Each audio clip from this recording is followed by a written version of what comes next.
Buenas tardes a todos y a todas, aunque veo mayoritariamente mujeres. Bienvenidas a esta conferencia, este ciclo de conferencias en el marco del proyecto que hemos creado para este mes de marzo, que lo hemos llamado el marzo afrofeminista en CEAF, aunque sinceramente intentamos, y así nuestras colaboradoras lo hacen, que la temática del feminismo y del afrofeminismo sea transversal en todas nuestras acciones y en todos nuestros cursos. Os damos la bienvenida a esta conferencia, que es una conversación que vamos a tener con Trifonia Melibea, que os la presento si es necesario, bueno, que es licenciada en Ciencias Políticas y Periodismo por la Universidad de Murcia, es escritora, dinamizadora social y por supuesto, defensora de los derechos humanos y especialmente de los derechos LGTBI. Le damos la bienvenida, Trifonia. Además, es la coordinadora de las tertulias literarias en CEAF y bueno, un placer trabajar con ella. 80-171. Y también, bueno, nos acompaña hoy Marta Picazo. Te voy a presentar un poquito. Perdón, Marta, Patricia, Gracias. disculpa. No pasa nada. Tú completas o me corriges. Bueno, Marta Picazo Sanz es doctora y profesora ayudante en el Departamento de Teoría de los Lenguajes y de las Ciencias de Comunicación de la Universidad de Valencia, ¿no?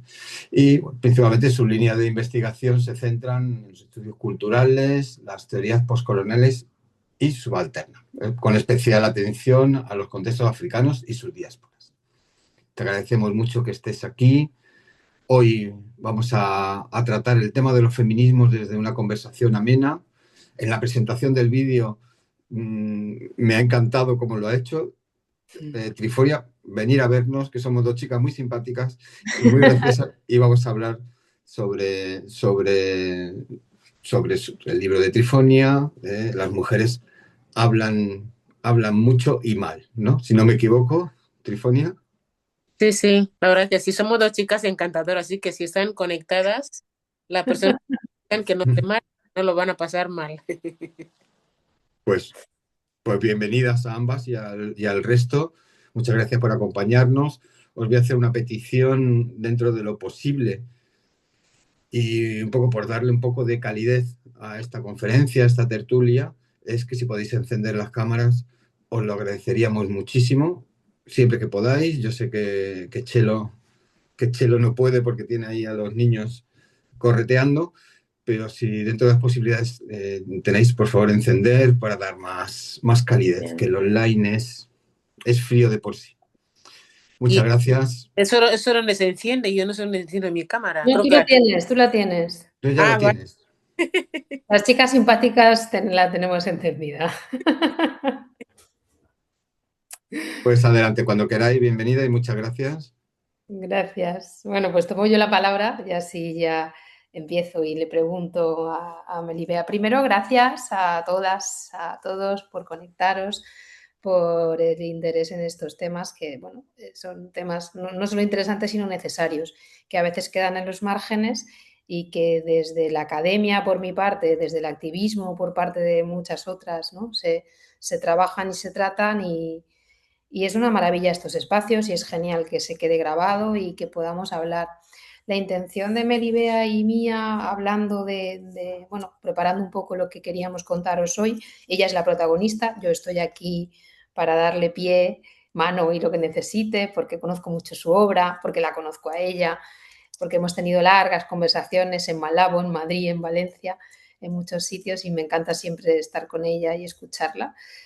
Pues la intención es ser lo menos académicas posibles. La intención es que hablemos, que quien ya sabe mucho de estos temas, bueno, lo disfrute desde otros lugares menos serios, o esa es la intención, y quien se está acercando por primera vez a ciertas palabras, nombres que podamos hablar o compartir, pues que sea el inicio de mucho, ¿no? Y poco más. Vamos a intentar ser cuando digo poco académicas es irnos poco a las grandes palabras y grandes teorías y aterrizar en cosas que todas comprendamos.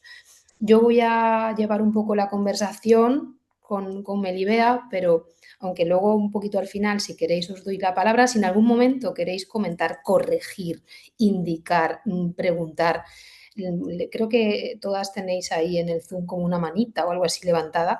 En cuanto yo la vea, os paso palabra y hablamos. Esto es un diálogo que establecemos entre Melibea y yo, pero se puede unir en cualquier momento cualquiera de vosotras, ¿vale? Bueno, pues dicho esto, yo he planteado un poco la conversación contigo en torno a, vamos a ir de lo grande, ¿no? A lo pequeño, vamos a acabar hablando de la obra, pero primero quería contextualizarla en estas charlas que se están dando estos días, ¿no? Que esta es la primera. Leía en la web del Centro de Estudios Africanos este gran título que va de cabecera de una antología, Feminismos Negros, libros inspiradores e imprescindibles sobre los feminismos negros, escritoras africanas que deberías conocer. ¡Pum! ¿No? Bueno, pues vamos de ahí poco a poco. Entonces, yo quiero empezar reflexionando un poco sobre desde dónde hablamos y en particular desde dónde habla Melibea Trifonia, desde dónde, cuál es su lugar de la enunciación, ¿no? Una de estas palabras que se usa mucho.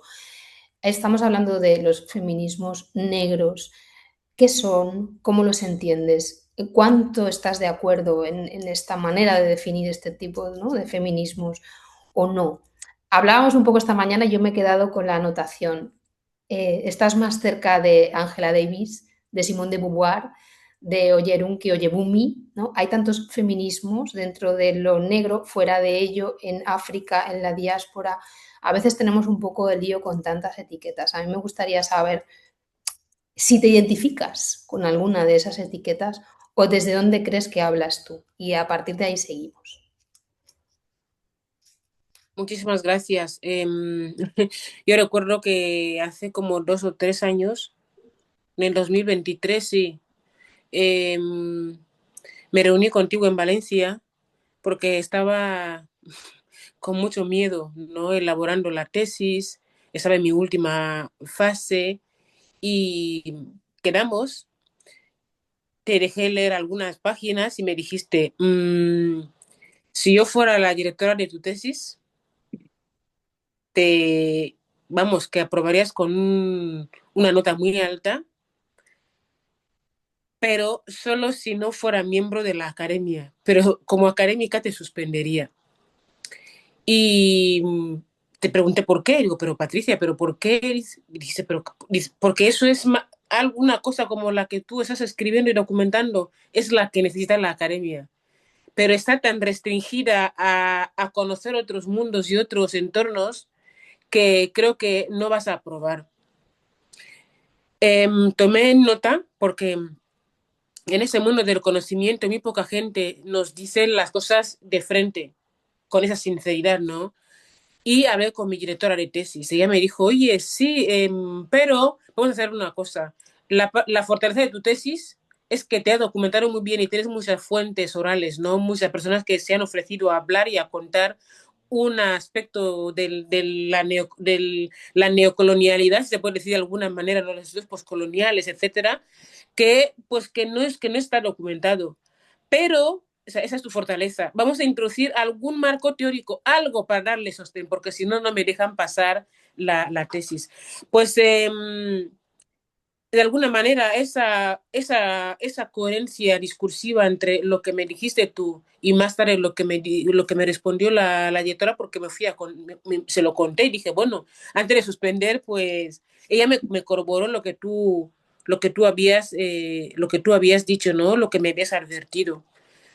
Pero al final, después de también compartir ese texto con otras personas, otras colegas, literalmente fue descartado. Fue como, bueno, es que tú no citas a este, al otro, a no sé quién, etcétera. Con eso quiero ubicarme desde el lugar de la enunciación. ¿Quién soy yo? ¿Cómo hablo? ¿No? ¿De qué hablo?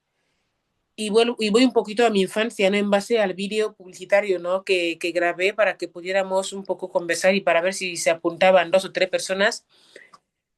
Y yo cuando era chiquita sabía muy bien que en el momento de hablar, de expresarme correctamente, que no tenía que preocuparme porque nadie esperaba que yo hablara correctamente, nadie esperaba que yo hablara bien, nadie esperaba de mí una capacidad discursiva, una articulación del discurso de forma correcta. Pero de mis hermanos se esperaba de todo. De mis primos, de los chavales del pueblo, chavales varones, se esperaba que supieran hablar, que fueran correctos, que supieran articular discurso. Incluso yo soy de Guinea, me presento, soy de Guinea Ecuatorial, soy de la etnia Fang. La etnia Fang no solamente está sentada en Guinea, sino en al menos 4 o 5 países del continente africano, de tal forma que la cultura de la que hablo, mi lugar de enunciación no está ubicado solo en un país de 26.000 kilómetros cuadrados que es Guinea Ecuatorial, sino en gran parte de lo que es África Central. Y pues empecé a canalizar la literatura, la oralidad, la escritura del papel, del cuaderno, y en ese entorno en el que me dijeron que como mujer mi palabra no vale nada, no había blancos. No, el problema de la raza, las personas racializadas en Guinea no tienen muchísima presencia, no es que no existan, sino que el entorno patriarcal en el que yo crecí, no, el vector raza no lo atraviesa. No me discriminaron en el momento de educarme como una persona bien hablada, como una persona que tenía que aprender a hablar y a expresarse. No me educaron desde la discriminación racial. Me educaron en un entorno en el que todas las mujeres éramos negras y lo que nos diferenciaba era la clase social. De tal forma que, por ejemplo, tengo aquí el libro La invención de las mujeres de Oyoronke. Yo no me identifico con la narrativa de ella, porque Mm. primero yo no soy yoruba y no tengo esa estructura sociocultural que identifica a ella. Yo no la conozco ni en la etnia Fang ni ninguna etnia de Guinea Ecuatorial. No conozco en Guinea una etnia que fuera matriarcal. Todas son patriarcales, ¿no? Y con las feministas norteamericanas. Con ellas me identifico desde el punto de vista de lo que es eh, eh, ese fenómeno que hablan de a ver cómo no recuerdo, no caigo ahora mismo en el nombre. Pe- Descríbelo. ¿eh? Digo, descríbelo, a ver si te lo recuerdo. Sí, ese trato inferior que nos dan los hombres negros, solo por el hecho de ser mujeres, misoginuar. Es decir, que no porque la discriminación que sufrimos las mujeres negras frente a hombres negros no tiene que ver con que seamos negras, sino porque somos mujeres. De tal forma que vengo a ser consciente del impacto de la raza en mi vida cuando atravieso la frontera de Guinea y me vengo a España. Es cuando me doy cuenta de que ser negra significa que tengo un problema por ser negra, pero en mi entorno no. El patriarcado que yo conocí es un patriarcado arraigado en mi tradición, en el periodo precolonial y actualmente, por lo que yo me identifico mucho más con Simone de Beauvoir que con las afrofeministas o con las feministas afrodescendientes de Estados Unidos, incluso de España. Quizás ahora mismo yo no vivo en Guinea de forma indefinida como estaba antes, pues sí, el racismo atraviesa mi vida, pero toda mi obra está fundamentada en un patriarcado que ya existía previamente. Incluso, por ejemplo, yo podría hablar del entronque patriarcal de las feministas latinoamericanas, ¿no? Ellas son las que hablan de cómo el patriarcado precolonial se casó con el patriarcado colonial. Yo no estoy de acuerdo con la idea de que el patriarcado llega a nuestro continente a través del colonialismo. Es verdad que algunas prácticas tradicionales sí, pero encontraron un patriarcado ya existente. No sé si estoy respondiendo a tu pregunta, pero desde donde Sí, hablo, totalmente. desde una niña que fue socializada para no hablar, para no expresarse, y me escondí con mi voz en medio de papeles, de paredes en las que yo escribía con carbón, porque necesitaba hablar, es humano hablar, ¿sí? Es eso. Totalmente, lo has definido perfectamente. Finalmente, tu opinión y yo estoy de acuerdo. los feminismos finalmente, y por eso son en plural, se han de definir igual que las identidades desde cada lugar, con cada realidad sociocultural, económica, histórica, ¿no? Cada lugar, cada cultura tiene su propio sistema y su propia vivencia con el patriarcado, en el caso de las mujeres. Y mira, me has respondido sin haber llegado casi a una de las últimas preguntas que te quería hacer. La voy a lanzar porque la acabas de responder. Voy a hacer un salto a lo más, hacia lo pequeñito que os decía antes, que es hacia el libro, porque si lo habéis leído, este libro del que hablamos hoy, me llamaba mucho la atención y te iba a preguntar, pero me voy a autorresponder haciendo una reflexión que tú acabas de dar. ¿Por qué en este libro, que son 30, creo que son 33 pequeños capítulos o 34 pequeños capítulos que nos hablan de las realidades de las mujeres en Guinea Ecuatorial, en particular de las mujeres, bueno, que también en general de otras, pero bueno, particularmente tu experiencia, porque recordemos, Guinea Ecuatorial es un compendio colonial de diferentes culturas que conviven bajo un orden nacional colonial, ¿no? Porque desde ahí nació Guinea Ecuatorial. Hay un capítulo, y además es el más extenso, que se narra desde fuera de Guinea. Solo hay uno y está en medio y es muy largo.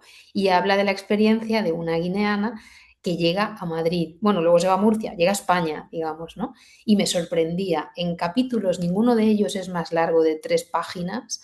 De repente tenemos un capítulo de unas, no recuerdo, 15 y que además no viene de Guinea, ¿no? Está contado desde fuera. Me llamó profundamente la atención, dije, ¿por qué? Y lo acabas de expresar. Es el único capítulo en el que narras de manera clara esa categoría racial que atraviesa tu identidad, porque efectivamente hasta que no sales de Guinea no tienes esa... Bueno, a ver, en el caso general no tienes esa identidad o ese cruce con lo racial, ¿no? Esto lo vives fuera de Guinea. Y ahí está ese capítulo. O sea que ahora ya entiendo por qué es importante y por qué está ahí y por qué lo cuentas. Aún así, por si me equivoco, te pregunto, aunque ya sé que me he ido hacia el libro de repente, ahora retomaremos la línea inversa que había empezado.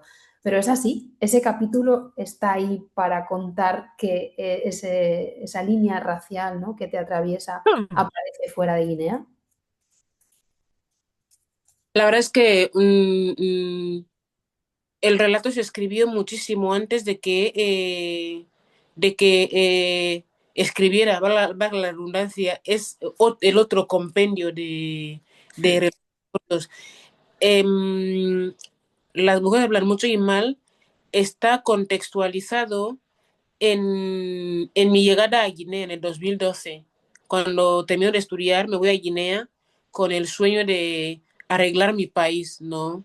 La persona de Guinea Ecuatorial sufrimos una alienación constante en nombre de la patria, ¿no? Siempre nos hacen ver que no valemos para nada si no contribuimos en el desarrollo del país, ¿no?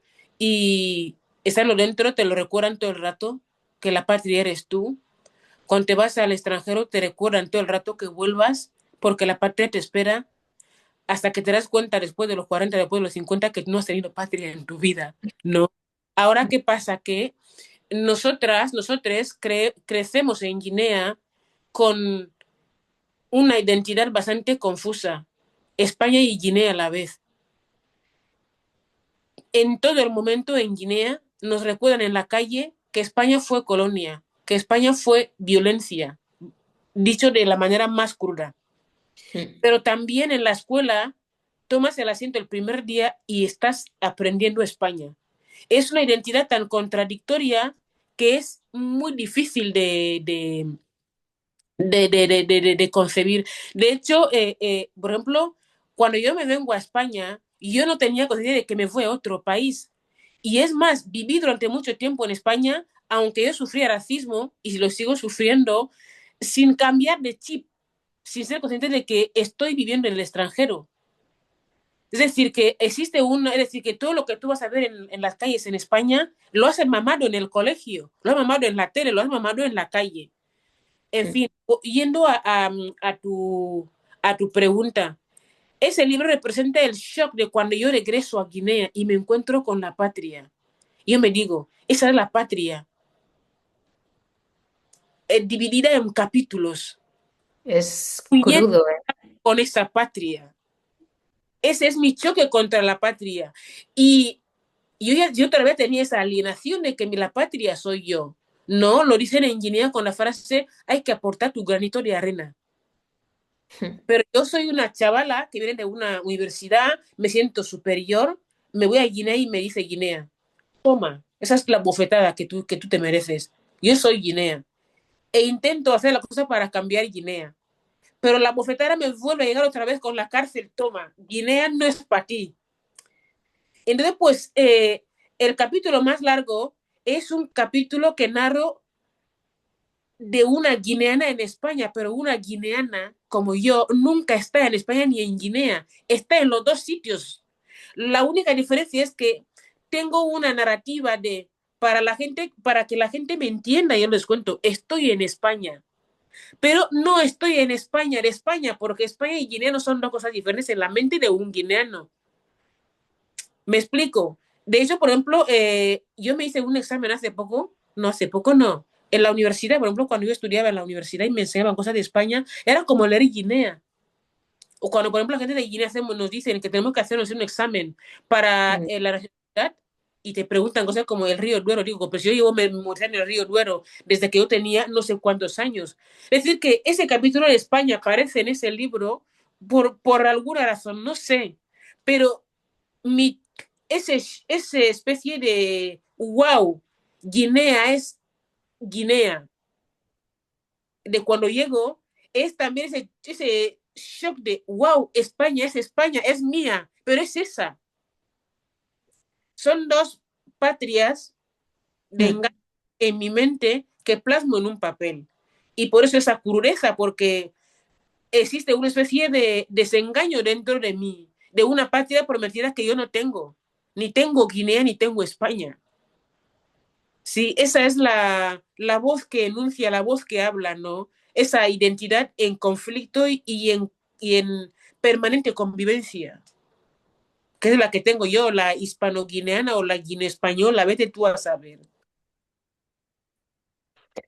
Para quienes no hayáis leído el libro, os lo súper recomiendo muchos de ellos, porque además Melibea tiene mucha literatura, escribe mucho y muy bien. Pero este hacía tiempo, lo comentábamos, que yo no lo releía y ahora no sabía en qué momento lo habías escrito, fíjate, no sabía que era en tu regreso a Guinea. Sé por otras compañeras, por otros amigos y amigas, que esos regresos a casa suelen ser duros.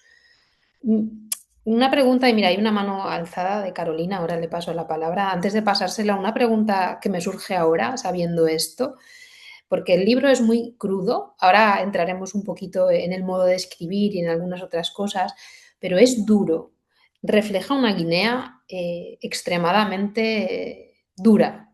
Yo he vivido allí años, obviamente no es la Guinea que yo he visto porque yo no soy una mujer fan, para mí la realidad vivida allí es otra. He podido ver mínimamente, superficialmente, algunas de las cosas que cuentas, no todas. Eh, para alguien que no haya vivido en Guinea, se puede llevar una impresión de, madre mía, qué país, yo no quiero ir. Eh, ¿Tú crees que hubieses escrito un libro en un tono, no digo las cosas porque esa es la realidad, diferente antes de ese regreso? O sea, ¿tiene que ver ese tono tan crudo con eso que nos estás comentando ahora, de ese desengaño, ¿no? De esa bofetada que te da esa Guinea a la que tú crees pertenecer y que te dice que ya no, o no, no sé si nunca o ya no, ¿no? Esa sería la pregunta. Yo creo que no, porque cuando yo regreso a Guinea, le formulo a Guinea preguntas, diálogo con Guinea como escritora. Yo no regreso como la niña que fui, la que cogía el autobús de 100 francos desde Languema, desde Ibocuata, al mercado central, me iba a vender yuca, me iba a Semu, al mercado de Semu con mi tía, vendíamos bititam, ocro. Yo era feliz porque como sí, era una niña que podía jugar, que podía tener un novio en el barrio, podía jugar vendiendo yuca, pero yo regreso siendo una persona universitaria con conciencia de pertenencia, con una búsqueda de identidad. Yo estaba en Guinea, eso es lo que había. Me he ido a España, eso es lo que hay. ¿Quién soy yo? Ah, soy guineana, pero ¿qué es Guinea? Esa crudeza es la de una ciudadana que hace preguntas. Yo no escribía yo nunca he escrito para agradarle a nadie. He escrito para pensar y para la gente que quiere pensar. Yo le escribo un día que me voy al Bange, que es el Banco Nacional, y me encuentro con papeles en el suelo, me voy a casa y me pongo a escribir. Escribo lo que he visto en el banco. En ese libro nos podemos encontrar con una Melibea que vuelve a casa y se encuentra en su cama una araña, de esas arañas de Malabo, que te esperan con las uñas así, diciendo, Así. cerca. Sí. Podemos encontrar en ese libro a una Melibea que viene de Bata y esperan en casa que traiga cosas de mujer en el cuerpo y no en la cabeza, y lo escribo. Es decir, lo escribo en el momento. Y también se tiene esa habilidad, ¿no? De poder, no sé dónde se me ha ido la creatividad, a ver si regresa. O sea, que ese es un libro en el que la Melibea ciudadana dialoga con su identidad ciudadana. No es una Melibea que se va de marcha con su popó a ver a bailar, no. La literatura dialoga con alguien. Mi mente dialoga con mi identidad. Esta soy yo. Sí, soy Melibea, pero ¿quién soy? Soy guineoecuatoriana, soy española. Esa es España, esa es Murcia, eso es Malabo, eso es Bata. Y yo hago preguntas. Entonces, quien quiera leer el libro tiene que estar dispuesto a comprar las preguntas y a dialogar. No con una inocente, no, no, no, con una ciudadana con derechos, consciente. Y esa naturalidad que me sale, yo no la quiero borrar, No, aunque a no. muchos me guste, porque sí que han hecho artículos académicos ahí diciendo que yo soy una persona que solo escribe sobre horrores, que soy una exagerada, no, no, no, no, no. Y Melibea escribe lo que, ese es mi estilo. Quien coge un texto mío sabe lo que se va a encontrar. Si no quieren leerse lo que no se lo lean, pero no hubiera escrito ni después de estudiar un texto menos combativo, porque yo buscaba algo. Si me voy a Guinea, me he ido a Guinea, si me han alienado desde pequeña con la patria, necesito encontrar razones en mi mente de esa patria. Si quiero cambiarla, debo saber qué cambio. Pero antes de cambiar, quiero dialogar con mi país. Y esa es mi forma de hacerlo. Voy a pasarle la palabra a Carolina, que tiene alguna pregunta. Si te abres el micro. Sí, hola. Trabajo ya la mano. Bueno, encantada, Melibea. Bueno, yo he pasado los últimos 4 meses en Malabo. Acabo de venir hace cosa de 10 días. Y justo la última semana encontré un libro tuyo, Herencia de Vindede, y lo compré. Y la verdad es que me está pareciendo muy, muy fuerte. Entonces, ahora estoy apuntada a un curso del CEAD y vi que hacían esta charla contigo y me hizo mucha ilusión. Y bueno, pues aquí estoy. Y respecto a lo que estabas diciendo sobre que para ti Guinea y España eran como una misma cosa, como que me ha sorprendido mucho después también que dijeras que incluso viviendo en España bastante tiempo seguías como que teniendo ese concepto, ¿no? Que todavía no habías cambiado el chip. Entonces, yo allí bueno, estuve en Malabo, sí que he sido consciente de que todo el mundo sabía sobre España, pero realmente, al menos en mi generación, yo tengo ahora 30, no todo el mundo conoce Guinea, o al menos no sabe la relación que hay con España. Y yo cuando volví la primera vez les contaba a mis amigos que no, no, que aquí hablan español y la gente se sorprendía. Entonces, ese choque, esa diferencia, habiendo estado en España, ¿tú la sentías? O no te impulsa un poco a cambiar el chip, el hecho de que si desde Guinea se sentía como tan cerca a España, al revés no era la misma sensación? No sé si me explico. Sí, te explicas perfectamente. Mira, y yo siempre, cuando yo era mucho más chiquita, me parecía muchísimo yo tenía un aspecto masculino, ¿no? Y la gente a mi lado siempre hacía comentarios como, qué rara es, no es normal.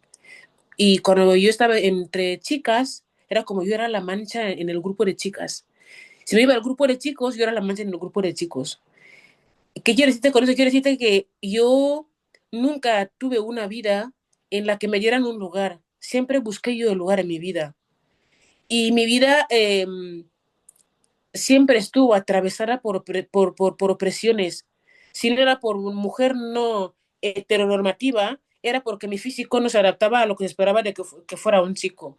O porque soy queer, o porque soy negra, o porque... Entonces, pues, ¿qué pasa? Que cuando me vengo a España y tropiezo con el racismo, yo no dejo de sentirme parte de España porque el racismo exista. Yo ya me sentía fuera del lugar desde chiquita, entre hombres, entre mujeres, entre gente mayor, entre... ¿Me explico? Mi chip no cambió. Y sí que empecé a hacerme preguntas de si la patria es un lugar habitable o es un lugar de expulsión, o sobre todo si es un lugar del que tú te puedes ir. Porque Como expatriarte. no tener patria, pero vivir en ese mundo creando tu propia patria. Y la literatura es mi patria, porque cuando yo estoy en ella soy yo. Guinea no lo es, España tampoco. Pero en esos dos espacios debo encontrar mi sitio. Es decir, que venirme a España fue como wow. Volver a Guinea fue como wow. Ese wow, quizás como adulta surgió, pero ya, el wow ya me acompañaba desde chiquita. Y una experiencia. Ahora mismo me encuentro en Sudáfrica. Sudáfrica no es España. En Sudáfrica nadie conoce Guinea. Sudáfrica. Me encuentro con gente de Malawi, con gente de, yo qué sé, de Zimbabue. Digo, soy de Guinea Ecuatorial. Ah, Guinea Conakry. Ah, y Guinea Bissau. Digo, no, no, ecuatorial, ecuatorial. What is it? Digo, hablamos español en África, español. Si la culpa de que no se nos conozca en España es de España, ¿de quién es la culpa de que no se nos conozca ni en Sudáfrica, ni gente del Congo? Es decir, que vengo de una cena ahora. Antes de la cena vamos a hacer una conferencia con profesores. Ninguno había oído hablar de Guinea y todos son africanos. ¿Quién es responsable de eso? He llegado al nivel de exculparle a España, después de culparle mucho durante mucho tiempo. Hay algo que no se está haciendo bien para que Guinea sea un completo desconocido. Y tenemos que encontrar la causa. No estoy diciendo que España no sea responsable. Cada quien asume su... Yo asumo mi parte de responsabilidad como ciudadana que soy y escritora. Y me busco a mí misma. De tal forma que mi lugar en el mundo es un lugar que me doy yo. Nadie me lo ha dado. Y por eso de pequeña empiezo a esconder lo que pienso, porque nadie espera de mí, por ser mujer, que yo sepa hablar o hablar correctamente. Y me lo dicen en fan, mina y mina koba bui. Otra koba no mina. Dicen a mis hermanos, ¿no? Y yo aprendí que mina, mujer significa no saber hablar. Y como yo sabía hablar ya desde chiquita, empecé a hablar en otros sitios. Y menos mal que me lee gente que no me educó. Así que no, no sé si le respondo. Sí, sí, totalmente. Totalmente, gracias. Carolina, yo te recomiendo, cuando acabes con el libro que estás, que busques, bueno, además del que estamos hablando hoy, que busques La Bastarda, que es otro de los libros de Melibea. Creo que te va a gustar y te va a situar mucho, y aunque en Las mujeres hablan mucho y mal, no lo trata demasiado, un poquito, pero no demasiado, en La Bastarda lo hace de manera muy concienzuda, pero vamos a hablar un poquito de ello porque creo que es interesante con lo que acaba de contar Melibea, de esos lugares que busca hacer patria cuando no la encuentra allí donde la busca, ¿no? Y porque es algo que le permite la literatura, que creo que le permite construir desde la literatura, pero ya va más allá de ello, esos espacios simbólicos. Y hablo del bosque. El bosque en la cultura, bueno, en las culturas africanas varias, en la Fang en particular, es un lugar muy de conflicto, a priori reservado para los hombres, para la caza. Sin embargo, ahora, aprovechando, no sé, a lo mejor gente que nos escucha ya sabe bastante de Guinea y esto ya le resuena y ya lo sabe, ¿no? Pero para quienes no, creo que abrimos una parte interesante sí, hablando de la literatura y de los espacios de las mujeres. Ahora luego entraremos en qué es la literatura para las escritoras y las voces subalternas, pero en general para las mujeres la gran diferencia que hay en la cultura fan entre los espacios públicos y privados, los lugares donde los hombres hablan y las mujeres callan, ¿no? La Casa de la Palabra es el lugar donde en las aldeas, en las tribus se habla, pero solo los hombres, ¿no? Y los espacios, la cocina, las casas, donde ellas tienen la palabra, pero solo entre ellas, y los hombres, si es que ellas hablan, ni se escuchan, ¿no? La oratura, la oralidad, los billets, ¿no? Que son esos cantos de mujeres que son tomados como folclore y por tanto, aunque se digan, no se escuchan, que no es lo mismo decir que ser escuchada, ¿no?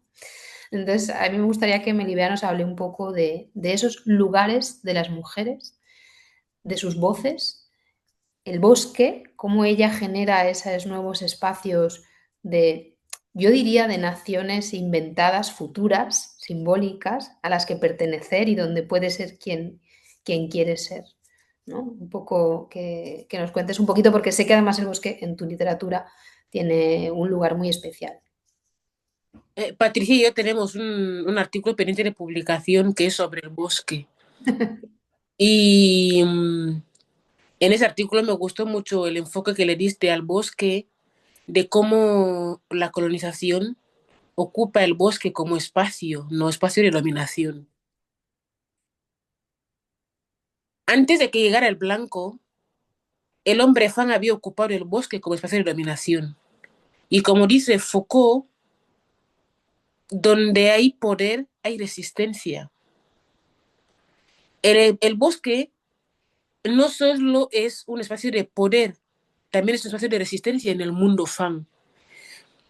Cuando yo era chiquita, yo recuerdo que se encontró, se armó un ruido, ¿no? Un bullicio en el poblado, porque los hombres se fueron a hacer no sé qué actividad en el bosque y se encontraron un envuelto de calabazas escondido en alguna zona o algo así.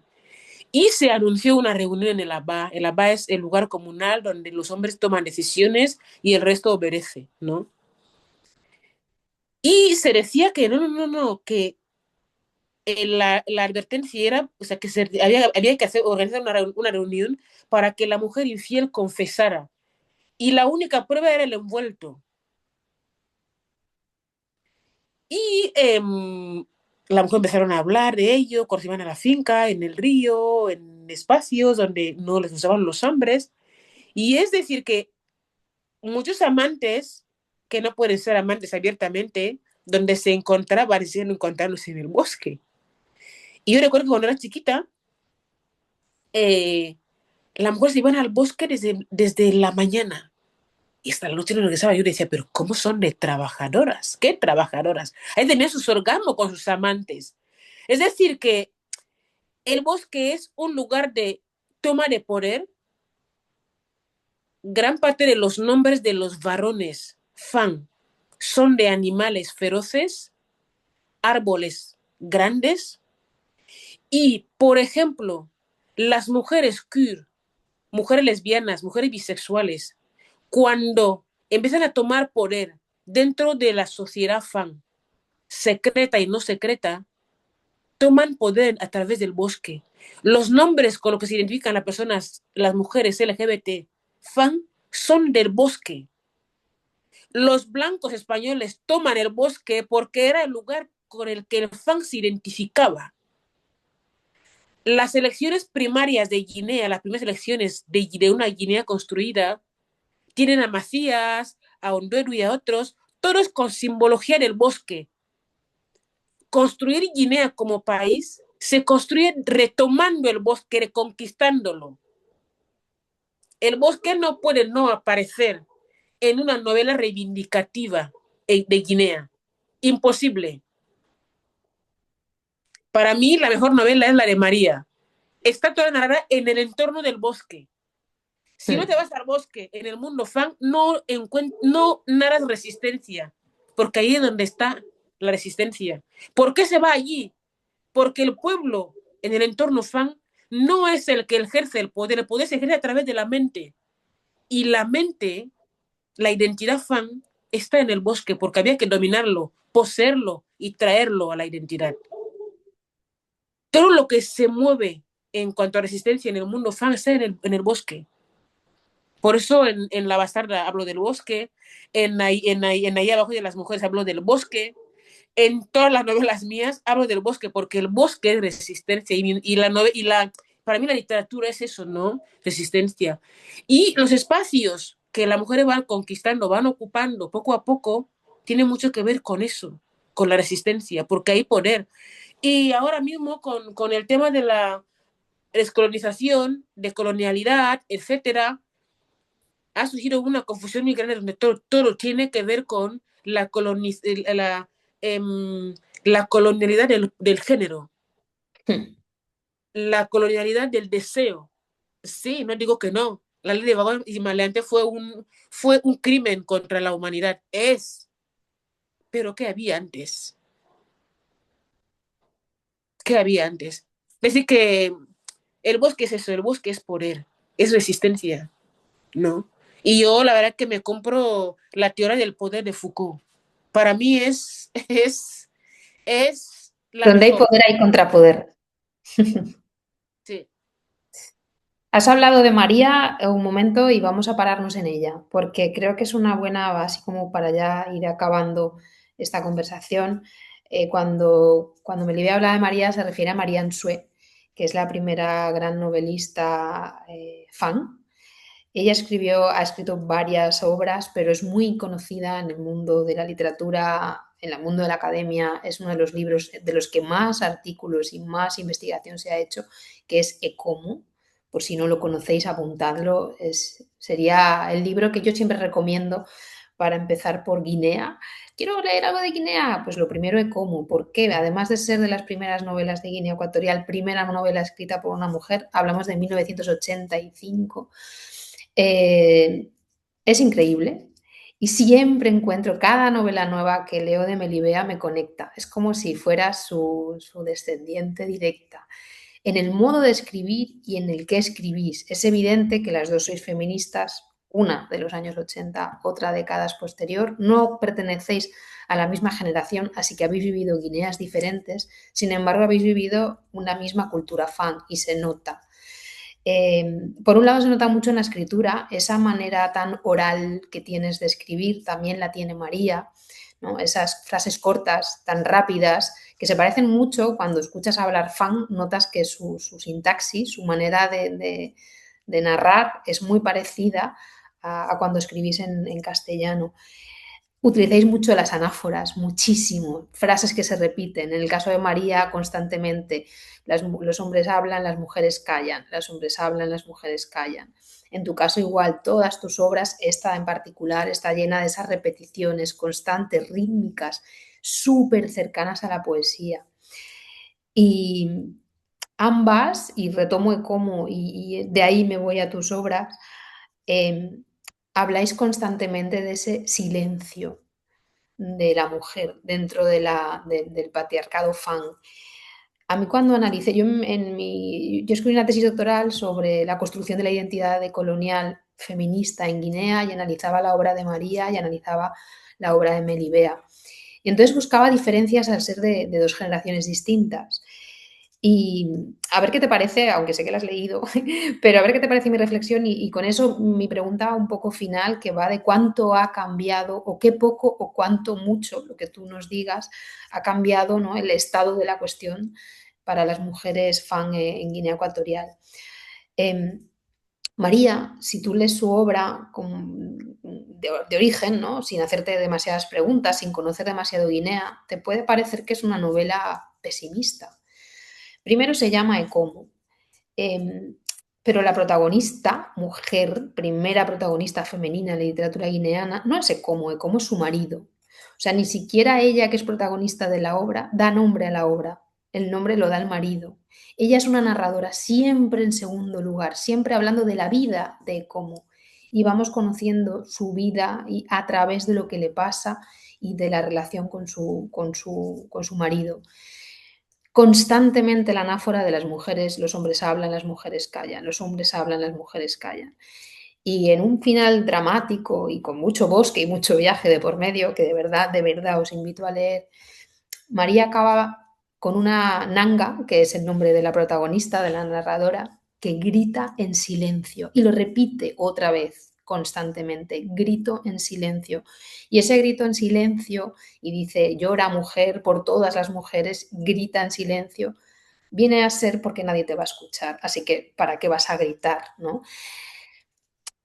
En mi reflexión y análisis cuando me enfrenté a la novela, pensaba que era profundamente feminista y reivindicativa dentro de la sociedad en la que estaba hablando y que era absolutamente un grito desde la literatura.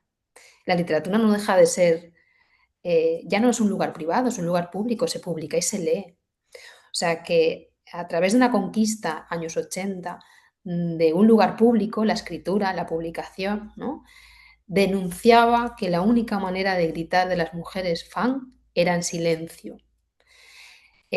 Muchos años después, una generación después, surgió esta barbaridad de mujer que no para de escribir, que sí que gritan alto y por donde la dejen, sin ninguna vergüenza y bravo, por supuesto, eh, pero describe la misma realidad. Da la sensación de que poco a poco ha cambiado. Y... Uy, me he quedado congelada. Ah, no, vale. Y un poco mi pregunta viene ahí. ¿Cuánto ha cambiado la posibilidad real de la mujer fan de ser escuchada en la sociedad fan? Tú has estado en Guinea y sabes lo que es la cocina de Vina. En la puerta, cuando en el Abba los hombres se reúnen para resolver problemas, a veces la mujer de la que se habla ni siquiera la convocan, ¿no? Entonces yo recuerdo a mis madres colocándose en la puerta, ¿no? Y sabes hacer eso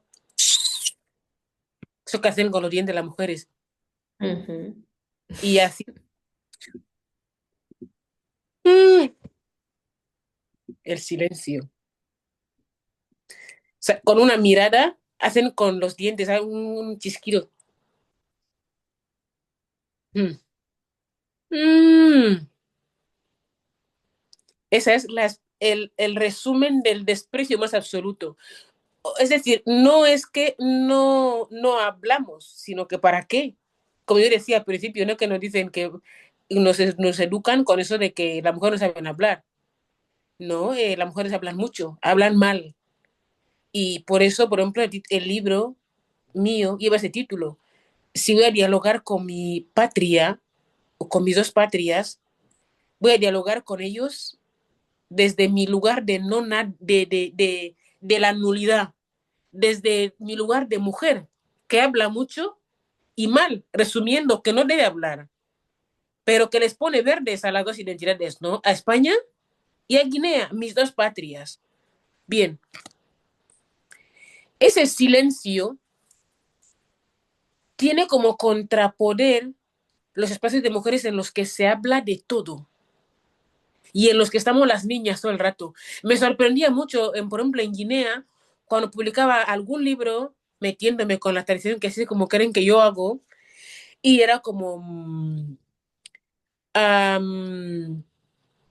Melibea, ese libro que has escrito no está bien, ¿eh? Ven que te enseñe, me decían, pero como que me enseñe, es que yo soy el hombre, digo, pero si yo estoy, yo crecí en espacios en los que las mujeres hablaban de todo. ¿Por qué crees tú que sabes mucho más que yo? Porque eres un chico. Volviendo a la pregunta, ¿no? ¿Qué ha cambiado? El patriarcado no ha cambiado, se ha fortalecido. Somos nosotras las que hemos cambiado. Y hemos decidido desde el no lugar hablar, desde el no lugar actuar, desde el no lugar ser nosotras. Porque si no, el patriarcado no cambia. En ninguna parte del mundo el patriarcado cambió por arte de magia o porque las mujeres fueron sentadas y bueno, vamos a ver qué es lo que cambia. No. Son nosotras las que hemos cambiado, las que decimos que no, las que queremos libros que nadie quiere leer. Un inciso. Como no es nombre de varón. Como sí es nombre de varón, pero una mujer fan estéril es Ekoma. Mm. Ekoma Mina es una mujer que no tiene hijos, no tiene descendientes. Y como es Ekoma, tiene que callarse. En la obra, la protagonista no tiene hijos. Ella es Ekoma. Ella es Ekom. Ekoma significa dos cosas. Ekoma Mina es una mujer en poligamia, que es la primera esposa. Durante la narración de la obra, hay un juicio contra un anciano que se decide casarse por la iglesia. Ese hombre, cuando las esposas le llevan al juicio, no se quejan contra él, sino contra la primera esposa, que es la Ekoma. Y en la obra, la otra Ekoma es la protagonista, porque no es madre. Con el título Ekomo, María, lo que pienso es que al ser un contexto tan panafricanista y por lo tanto tan machista, le dio el nombre a una obra en el que decía que las mujeres siguen calladas porque como Mina es una mujer que no tiene derecho a hablar y en todo momento ella está en silencio incluso cuando sufre. ¿Qué Qué ha bueno. cambiado nosotras? Esa es mi respuesta. Gran respuesta. Roberto, ¿cuánto tiempo tenemos? Bueno, todavía nos queda media horita. Sí, Estaba un vale. poco destinada a por si tienen alguna pregunta o alguna consulta, pero podéis continuar si queréis, ¿eh? No... Vale, si tenéis alguna pregunta, porfa, o tomáis la palabra directamente o levantáis la mano esta maravillosa que nos deja Zoom y yo os busco y os doy paso. Mientras, a mí me quedan un par así sobre justo a propósito de lo que estamos hablando. Dos que van juntas con lo que me estás contando. ¿Para quién escribes? ¿Tú piensas en un público potencial cuando escribes? Y la segunda unida es, ¿quién crees o quién sabes, ¿no? ¿Qué tipo de público te lee más? La verdad que yo no... ¿Para quién escribo? Ahora sí que conozco a la gente que me lee. Anteriormente no. Y anteriormente yo no escribía, yo hablaba. Porque tenía que hablar como mujer y nadie me escuchaba. Y si tenía que aprender a hablar y quería aprender a hablar y a protestar, lo hacía a través de la escritura. Era mi forma de hablar. No tenía otra manera de hablar. Y terminé escribiendo. Quizás fue, yo qué sé, el detonante, ¿no? De que escribiera y quizás con tanta furia, ¿no? Porque, yo qué sé, a veces cuando la gente me dice, es que tus obras son muy duras, digo, pero si hablaba sola.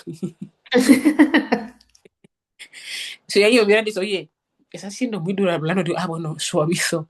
Pero como hablaba sola y nadie me escuchaba y nadie me hacía caso, pues escribía. Pues Claro. afortunadamente, pues ahí me quedé, ¿no? Ahí me quedé escribiendo. ¿Quiénes me leen?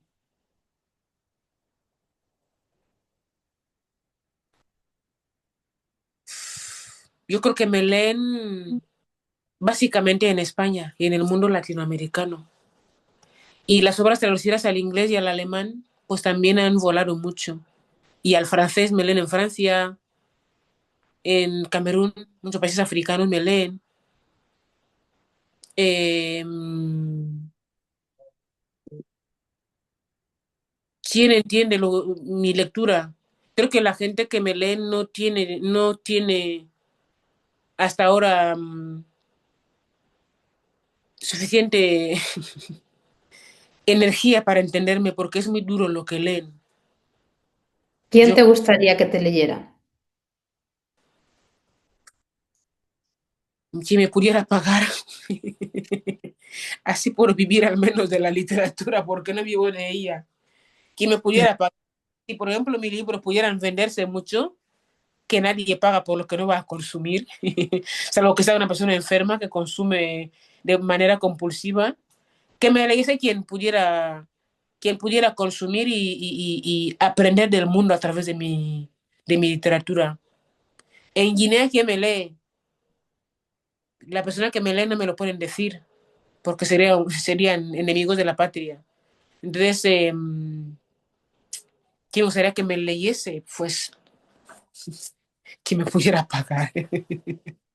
Fijaros que has dicho dos cosas interesantes para los que no conocéis Guinea, sobre todo para los que sí, pues ya lo sabéis, pero en Guinea adquirir libros es bastante complicado. La verdad es que ahora hace años que no voy, pero en la época en la que yo vivía allí Ay, había una perdona, librería.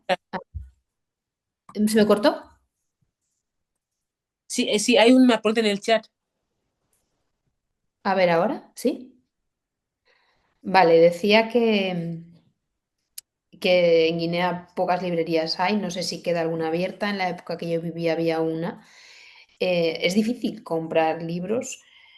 No sé si siguen funcionando los kioscos del gobierno donde se vendía prensa y solo los libros aprobados por el gobierno, así que los tuyos creo que no estaban. Y luego otra cosa importante fijaros que de Guinea Ecuatorial se han escrito ya varias antologías.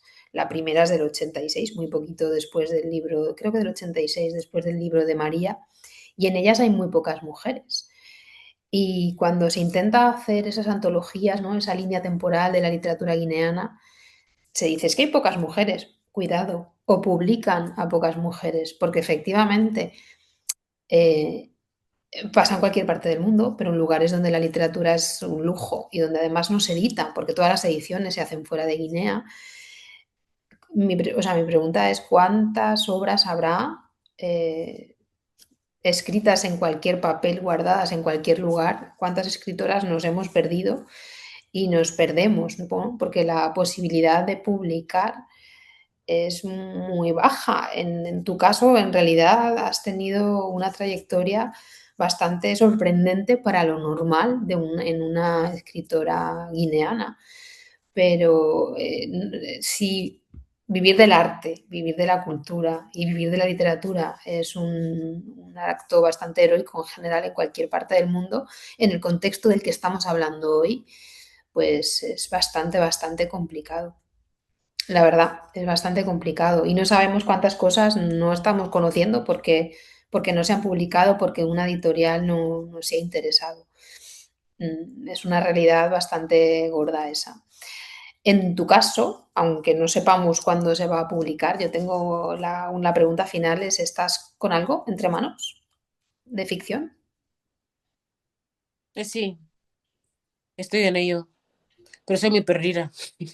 La verdad que sí, estoy muy perdida y quizás en unos meses tenga algo ya terminado. Sí, algo que me interesa de verdad. Ahora puedo vivir y hablar. Ahora puedo vivir, hablar y escribir. Anteriormente no podía hablar, solo hablaba escribiendo. Entonces, pues creo que ahora sí, que puedo hablar y escribir.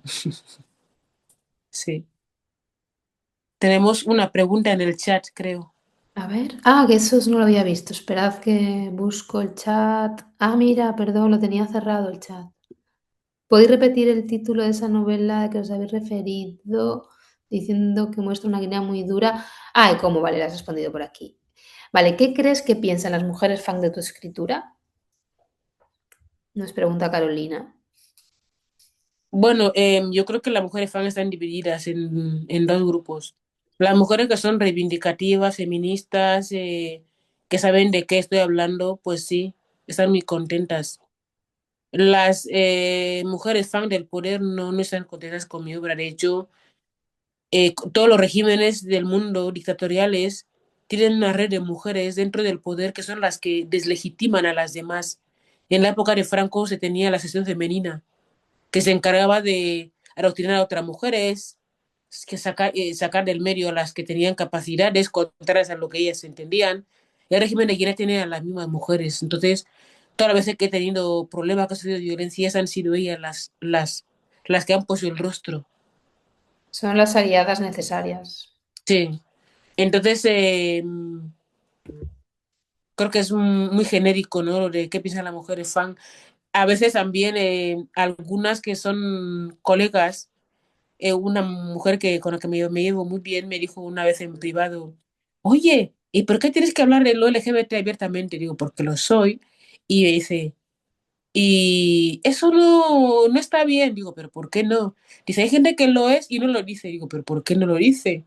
Yo le pregunto, oye, ¿nunca conociste? Dice, yo misma. Digo, no sé, pues no pasa nada. Tú, o sea, que algunas sí que se atreven a decir, ah, bueno, sí, yo lo soy. Sí, pero son pocas las que se atreven a decir, a poder hablar. Pero porque esa me lo contó porque hay confianza. Sí. En Mm. Guinea todavía funcionan mucho esos espacios de confianza. Entonces hay como, yo creo, muchas Guineas una dentro de otra, ¿no? Tipo las muñecas rusas estas, pues lo mismo, ¿no? Lugares donde sí puedes ser, donde no puedes decir, donde es un país, insisto, yo hace unos años que ya no estoy allí, pero es un lugar de los que a mí me extrañaba al principio hacer esto, pero aprendes a hacerlo antes de hablar, te giras para ver quién hay detrás. Y según quién te pueda escuchar, pues ya dices unas cosas u otras, ¿no?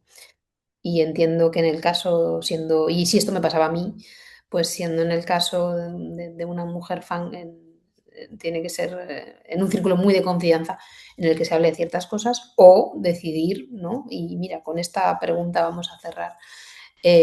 Decidir hacer activismo a partir de la literatura y exponerte, porque tú te Y expones.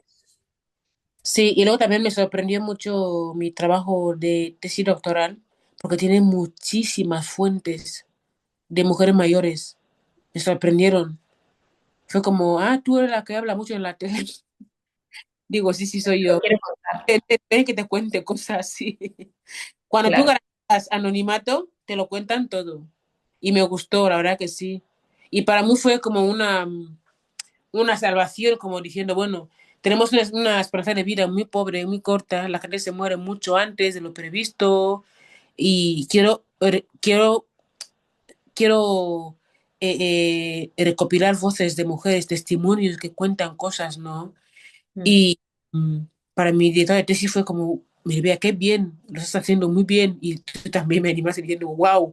Y yo, Bueno, es que claro, es increíble el trabajo que hiciste, es increíble. sí. Pues, bueno, wow. O sea, Y la tesis sale entre noviembre y diciembre, pero sale en inglés y en francés. Lo siento. no pasa nada, lo leeremos. Sí, y me gustó mucho, fue como comunicarme con mujeres que me contaban cosas, que me Recogiste la hablaban. memoria. Al final la literatura y la academia, entre otras cosas, entre muchas otras cosas, es un portador de memoria, ¿no? Y me decía mi directora, pero no, no, tú no puedes hacer una tesis al uso, No. no puedes hacer como la que hace todo el mundo, tú eres escritora, tienes que introducir un elemento novedoso. Los testimonios, dice, son importantes, me decía mi directora. Y para mí fue un apoyo muy grande, ¿no? Ese es un programa de doctorado que le invitaría a muchísimas mujeres a participar o personas que pertenecen a grupos minoritarios, porque es un programa multidisciplinar, o sea, que es en el departamento de Derecho, pero yo soy politóloga y periodista, entonces pues yo pude introducir todo mi activismo dentro de la tesis, ¿no? Y luego hay dos partes de testimonios. La primera tiene que ver con mujeres que hablan de épocas determinadas y personas LGBT. Es como una especie de cajón desastre, pero que quizás en unos 50 años la gente diga, ah, pues hoy hay una base de datos allí, vamos a ver qué pensaban las mujeres en aquella época y todo eso. Esa es para mí la parte más importante, el aporte más importante de esta tesis, sí. Bueno, te viene hablando de la tesis que ya se olvidó la pregunta que me formulaste.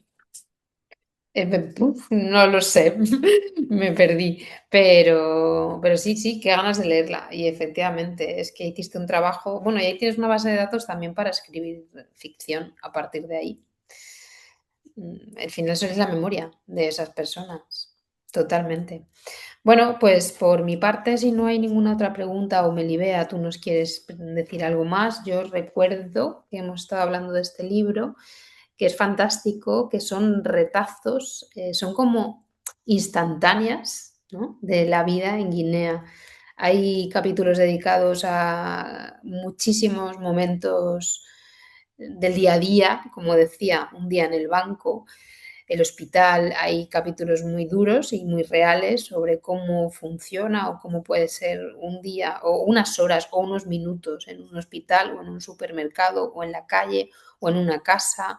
Hay un capítulo que me encanta que habla de Malabo como una persona prácticamente de la ciudad y el ritmo de la ciudad desde que amanece, ¿no?, hasta que anochece.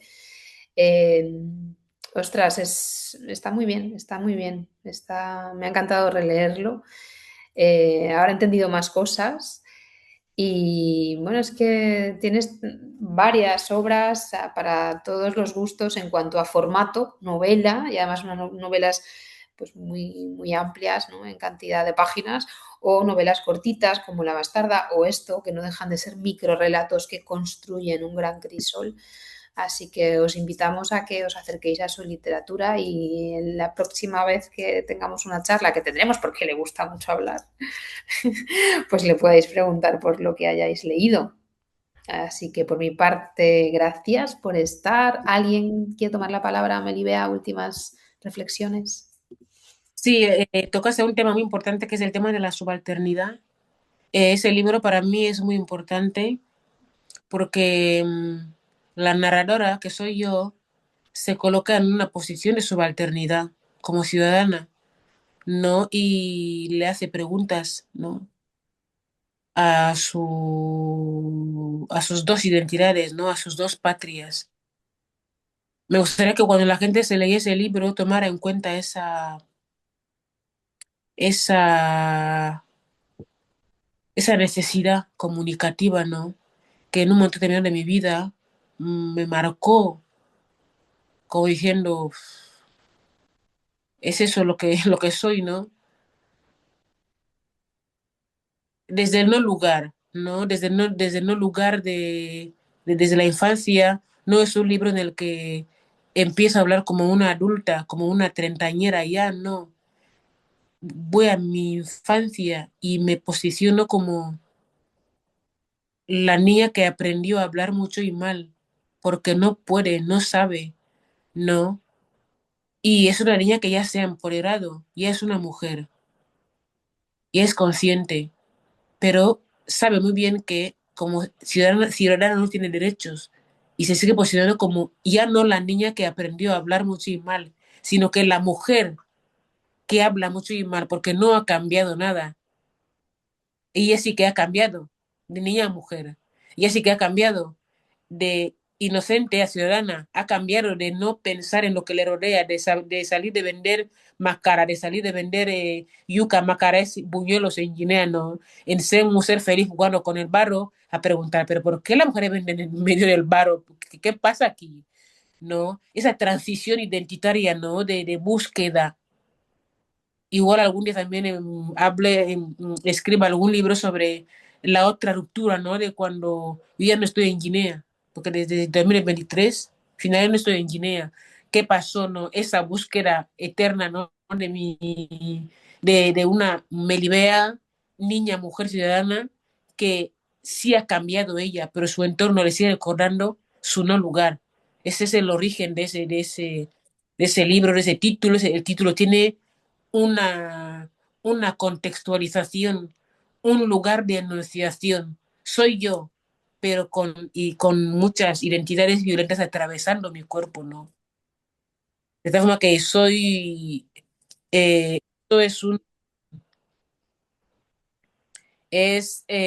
perdón, en que recibí una llamada. Ese libro es un diálogo en el que yo hablo desde mis múltiples identidades con mis identidades.